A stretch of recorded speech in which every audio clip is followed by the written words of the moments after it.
প্রাথমিক পর্যায়ে চলছে যুক্তরাষ্ট্র ইউক্রেন শান্তি আলোচনা। তবে ইতোমধ্যেই আলোচনায় অগ্রগতির ইঙ্গিত দিয়েছেন ইউক্রেনের প্রেসিডেন্ট ভ্লাদিমির জেলেনস্কি। জানান, মার্কিন বিশেষ দূত স্টিভ উইটকফ এবং ট্রাম্প জামাতা জ্যারেড কুশনারের সঙ্গে সেরেছেন গঠনমূলক ফোনালাপ। সামাজিক যোগাযোগ মাধ্যম এক্সে পোস্ট দিয়ে তিনি তথ্যটি নিশ্চিত করেন।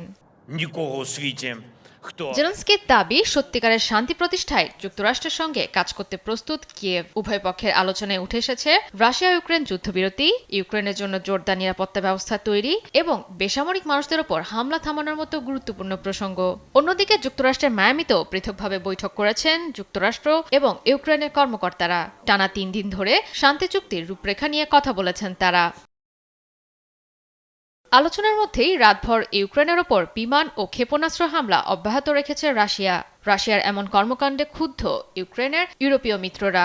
ফ্রান্সের প্রেসিডেন্ট ইমানুয়েল ম্যাক্রো জানান, পরিস্থিতি শান্ত করার পাশাপাশি যুদ্ধবিরতির জন্য প্রয়োজনীয় উদ্যোগ নিতে দৃঢ়প্রতিজ্ঞ তার দেশ। 2 সপ্তাহ আগেই শান্তিরক্ষী বাহিনী গঠনের ধারণা নিয়ে ভার্চুয়াল বৈঠক করেছিলেন ইউক্রেন, ফ্রান্স, যুক্তরাজ্য এবং জার্মানির শীর্ষ নেতারা। শান্তিরক্ষীর ধারণাকে প্রত্যাখ্যান করেছেন রুশ প্রেসিডেন্ট ভ্লাদিমির পুতিন। বলেন, ইউক্রেনের নতুন কোনো বাহিনী মোতায়েন করা হলে কোনো ছাড় দেবে না মস্কো। এদিকে মার্কিন প্রস্তাবিত শান্তি আলোচনায় অগ্রগতি আনতে 2 দিন ধরে ফ্লোরিডাতেও চলছে যুক্তরাষ্ট্র ও ইউক্রেনের কর্মকর্তাদের মধ্যে বৈঠক। ট্রাম্পের বিশেষ দূত স্টিভ উইটকফ জানান, ইতিবাচকভাবেই এগিয়েছে 2 দেশের আলোচনা। ভবিষ্যৎ নিরাপত্তা ব্যবস্থা কাঠামো বাস্তবায়নে একমত হয়েছেন তারা। জয়া সরকার, নিউজ ডেস্ক, দেশ টিভি।